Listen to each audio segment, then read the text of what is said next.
so the crux of the entire 2 days here at AppNation 5 is really on the cover of the schedule. It's Discover, Acquire, and Monetize. That's the slogan of AppNation 6. And I'm here back with a return guest to the App Resource Connect, Mr. Mike Hines, the lead tech evangelist for the Amazon App Store. Mike, welcome back. Thank you very much. And you just did a whale of a presentation. Many people were saying it was one of the best presentations of the week, and that's all over CES. And something tells me you decided to match the theme of the event to the talk. Is that right? It was no accident.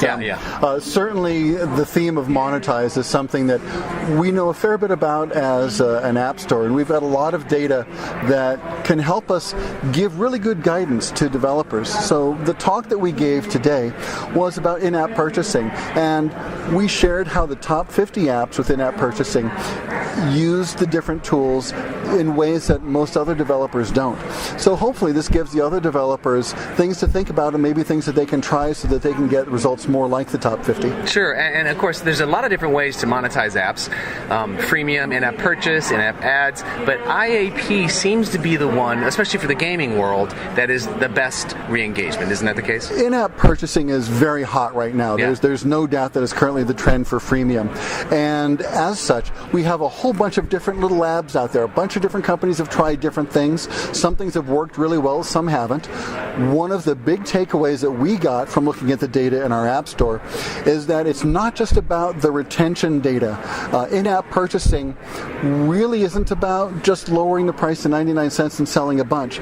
It's recognizing that your best users are going to be there 2 weeks and longer, that the user who's been in your game for 30 days is willing to spend 60% more than a user on day one, and that as an app developer, if you're not offering the right in-app purchase catalog to the right user at that time, you're really not doing the user any great service, and that's going to hurt your revenue. Sure, and you even showed the sort of the diametrics of a lot of offerings versus the price of the offerings. You talked about bulk purchases and discounts on in-app purchases. It's almost like the triumvirate of IAP, LTV, and ROI. Like your talk really addressed all three of them. And someone actually gave you a direct quote that involved millions of dollars. What did they say after your talk?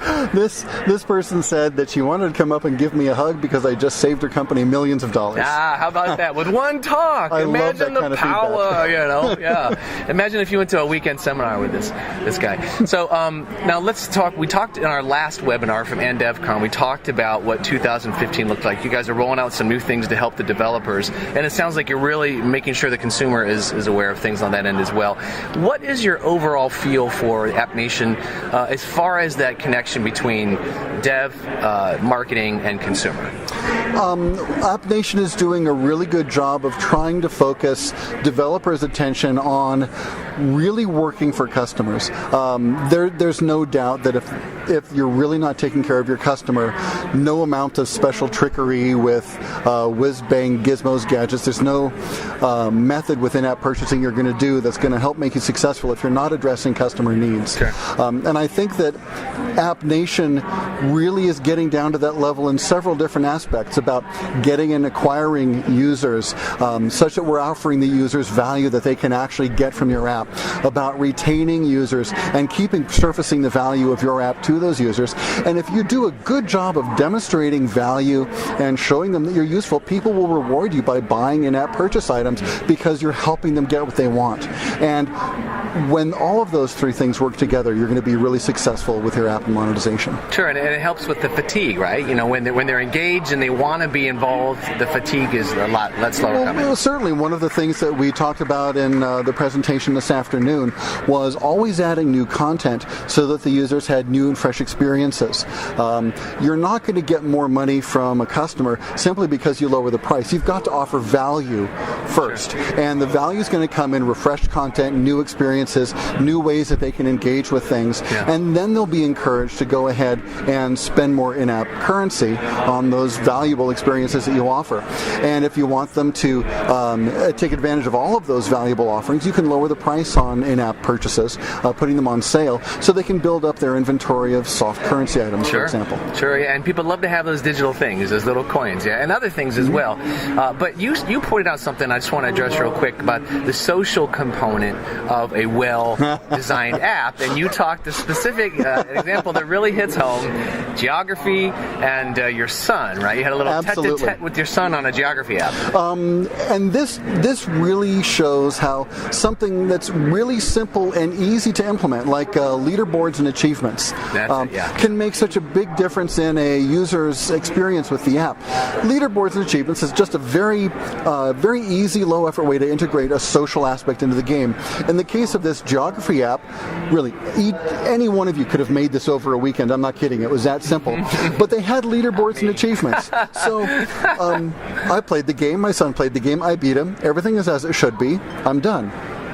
Father's in charge until... until I get a notification that my son beat my high score. Yes. I go back into the game, the harsh play reality. it, until I beat his high score. Okay, now everything's done. Well, wouldn't you know what happens a few hours later? I get another message. So kids on top of it. I went back into that silly little geography app at least 24 more times before I finally set a high score that he couldn't beat. Now, again, this is a stupid little 48-hour geography app, guys. Any of you could have done this, but he got 24 more ad impressions from me because of leaderboards and achievements. He got 24 more opportunities to sell me IAP items. He got 24 more instances of being in front of my eyeballs because of something as simple as leaderboards and achievements. How about that? And this intergenerational competition was being viewed from the inside and the outside. From the inside, Dad had to win. But from the outside, you were watching all the monetization points, all the touch points inside the life of the app, and you probably had to tip your hat, yeah? Absolutely. He made a lot more money in ad revenue from me because of something that simple.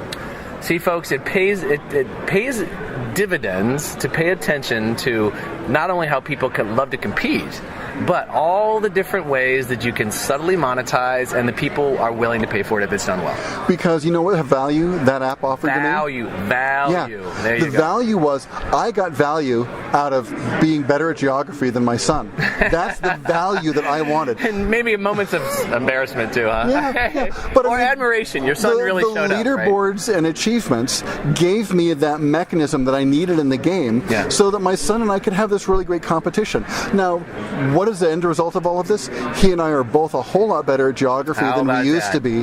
We're a lot closer about talking about geography than we used to be. And some developer who spent 48 hours building a geography app is a fair amount richer. See that, folks? Edutainment, mobile app engagement, and family get-together, family cohesion. It's all working here with Mike Hines App Store, Amazon App Store lead tech evangelist. Thanks again. And some of our predictions for 2015. Anything you want to let the folks know about a prediction?